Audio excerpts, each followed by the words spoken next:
Dear students, class 10th की math subject में हम अपने एक्सरसाइज जो 8th एक्सरसाइज है उसको आगे बढ़ाते हैं। और उसका फर्स्ट क्वेश्चन है, एक ऊर्ध्वाधर खंबे की परछाई खंबे की ऊंचाई के बराबर है तो सूर्य का उन्नयन कोण ज्ञात कीजिए। देखिए, इसने कंडीशन ऐसी बनाई है कि एक ऊर्ध्वाधर खंबा है। देखिए बच्चों, इस ऐसे जो क्वेश्चंस होते हैं उनका अगर आपने डायग्राम सही से बना लिया है तो आप उनका सॉल्यूशन आसानी से कर सकते हो। तो देखिए, ये है एक ऊर्ध्वाधर खंबा, ये मैं मान लेता हूं क्या है, ऊर्ध्वाधर खंबा। इसकी जितनी ऊंचाई है उतनी ही इसकी क्या है, परछाई। इनकी जितनी इसकी ऊंचाई है उतनी ही क्या बनती है, इसकी परछाई बनती है। ठीक है, तो मैं मान लेता हूं कि इसकी ऊंचाई x मीटर की बनती है तो परछाई भी कितने की बनेगी बच्चों, x मीटर की। ओके, जितनी ऊंचाई है उतनी ही इसकी क्या है, परछाई है। तो यहां से आपसे पूछा है कि सूर्य का उन्नयन कोण क्या होगा, तो इसको आप इससे मिला दीजिए। और यहाँ का जो उन्नयन कोण है वो मैं क्या मान लेता हूं, इसका थीटा है। क्योंकि सूर्य, इस खंबे की परछाई इधर बनी है, इसका मतलब सूर्य इधर होना चाहिए कहीं ना कहीं पर। अगर सूर्य यहीं पर होगा तभी तो इसकी इधर परछाई बनी है। इनकी आपको ये बताना है कि जो ये सूर्य है यहाँ पर, ये किस डायरेक्शन में है, इनकी कितने डिग्री कोण पर है ये सूर्य, ये आपको इसमें बताना है। ये क्या है, आपका सूर्य है और ये सूर्य किस कोण पर है आपके, ये आपको इसमें बताना है कि सूर्य कितने डिग्री कोण पर बना हुआ है। तो मैं मान लेता हूं कि वो कितने डिग्री कोण पर बना हुआ है, थीटा डिग्री कोण पर बना हुआ है। तो इसको मैं नाम दे देता हूं ए बी सी। ठीक है, तो जितनी खंबे की ऊंचाई है उतनी उसकी परछाई है। तो मैंने मान लिया, माना खंबे की ऊंचाई बराबर x मीटर। मैंने क्या मान ली, खंबे की ऊंचाई कितने की है, x। जब ऊंचाई x की है अतः खंबे की परछाई भी कितने की हो जाएगी, खंबे की परछाई ये भी कितने की हो जाएगी बच्चों, x मीटर की हो जाएगी। माना सूर्य का उन्नयन कोण कितना मान लेता हूं बच्चों में, इसमें थीटा, जो कि आपको थीटा का ही मान याद करके दिखाना है। तो इसके अंदर हो गया है आपका कि ए बी बराबर तो है x मीटर का, बी सी बराबर है x मीटर का और कोण आपका थीटा है। ठीक है, तो त्रिभुज ए बी सी में, इस एबीसी त्रिभुज में काम करते हैं। यहां पर आपका 90 डिग्री का कोण रहेगा। तो ये क्या है बेटा, इसके लिए लंब और ये इसके लिए क्या है, आधार। आप लिख लिया करो साइड में कि लाल बटे का आपको सूत्र सिखाया गया है। तो इस त्रिभुज में क्या दो चीजें हैं, आपको दो चीजें देखनी जो इसमें पाई गई हो, उन्हीं के बीच में रिलेशन लगाना है। क्या क्या है, लंब और आधार। और लंब और आधार के लिए देखो, ये लंब बटे आधार, लंब बटे आधार किसका रिलेशन होता है, tan थीटा का रिलेशन होता है।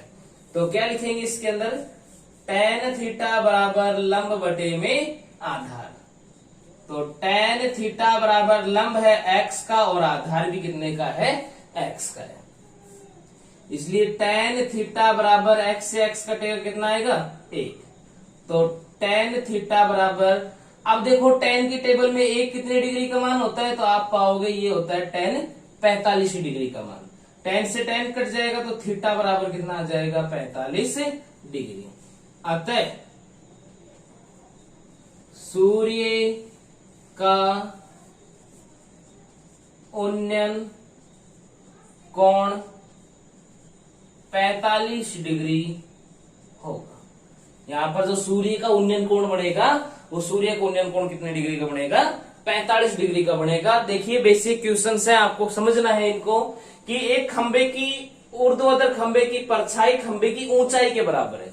तो जितनी ऊंचाई है उतनी उसकी परछाई होगी। तो इसको मैं मिला के एक समकोण त्रिभुज बना देता हूं।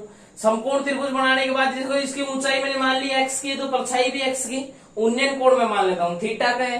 जो चीजें दे रखी है देखो, ए बी एक्स का हो गया, बी सी भी एक्स का हो गया। तो इस त्रिभुज एबीसी में किसका रिलेशन लगाएंगे, लंब और आधार, और लंब और आधार के लिए रिलेशन किसका होता है बच्चों, आपकी tan थीटा का होता है। लाल बटा का सूत्र याद रखना हमेशा।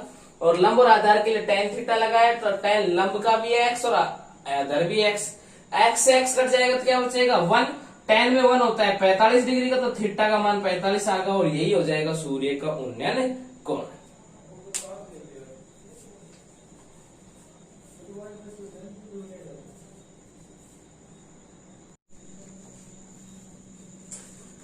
क्वेश्चन नंबर 2 है कि एक मीनार के 5 बिंदु से 100 मीटर की दूरी से शिखर का उन्नयन कोण 60 डिग्री है, तो मीनार की ऊंचाई ज्ञात कीजिए। देखिए बच्चों इसका सॉल्यूशन करते हैं। भाई एक मीनार, तो ये मैं बना लेता हूं, जिससे कि माना ये है आपकी मीनार, ये मीनार है। इस मीनार के फुट पॉइंट यानी कि 5 बिंदु से 100 मीटर की दूरी, तो यहां से मैं आगे की तरफ चल पड़ता हूं, यहां पहुंच गया और कितनी दूरी पहुंच गया मैं 100 मीटर की दूरी पर इस बिंदु पर पहुंच गया। मीनार के फुट पॉइंट से 100 मीटर डिस्टेंस पे पहुंच गया मैं, 100 मीटर दूर पहुंच गया। दूरी से शिखर का उन्नयन कोण, यानी कि अब यहां से उन्नयन का मतलब ऊपर की तरफ, तो यहां से ऊपर की तरफ जो कोण बन रहा है वो कितने डिग्री का बन रहा है बच्चों, 60 डिग्री का बन रहा है। तो मीनार की ऊंचाई ज्ञात कीजिए। अब मीनार की ऊंचाई कौन सी होगी, यही तो रहेगी मीनार की ऊंचाई। ये मैं मान लेता हूं कितने मीटर की है, h मीटर है। माना मीनार की ऊंचाई कितने की है, h मीटर की, और ये यहां से लेकर ये यहां तक का जो बिंदु है ये कितने का है, 100 का, और ये है आपकी मीनार। समझे कि इसने बोला था यदि एक मीनार के फुट पॉइंट से 100 मीटर की दूरी पर चल जाओ, तो ये मैंने मीनार बनाई। मीनार के बाद में इसके फुट पॉइंट से 100 मीटर डिस्टेंस पे गए और यहां से उन्नयन कोण, उन्नयन का मतलब ऊपर की तरफ कोण 60 डिग्री का है, तो मीनार की ऊंचाई ज्ञात कीजिए। ये मीनार की ऊंचाई h होगी, इसको मैं a बोल देता हूं, ये b है और ये वाला c। तो माना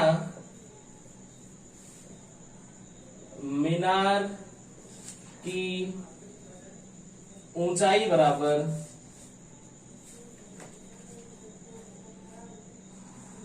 h मीटर। मैंने मान ली मीनार की ऊंचाई कितने की है, h मीटर की। तो यहां पर आपका ए बी कितने का आ गया, h मीटर का।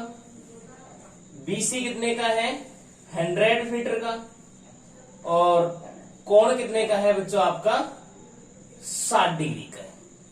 कोण 60 डिग्री का है। अब देखिए किन किन में रिलेशन लग रहा है। आपको सूत्र सिखाया गया था लाल बटे कक्का, लाल बटे कक्का। तो इसमें लंब चाहिए और आधार चाहिए। लंब और आधार करने का कोई रिलेशन नहीं है इसमें, लंब और आधार। और लंब और आधार के लिए किसका रिलेशन होता है, tan थीटा का। हमेशा याद रखना, लंब बटे आधार किसका होता है, tan का। तो त्रिभुज ABC में tan थीटा बराबर क्या होता है, लंब बटे आधार। तो tan थीटा की जगह कितना, 60 डिग्री। लंब कितने का इसमें, h का, और आधार कितने का बच्चों इसमें, 100 का। tan 60 डिग्री की वैल्यू होती है √3 बराबर h बटे 100 बटे 1 लेके दोनों को क्रॉस प्रोडक्ट कर देंगे, तो h बराबर आ जाएगा 100 √3 मीटर। अतः मीनार की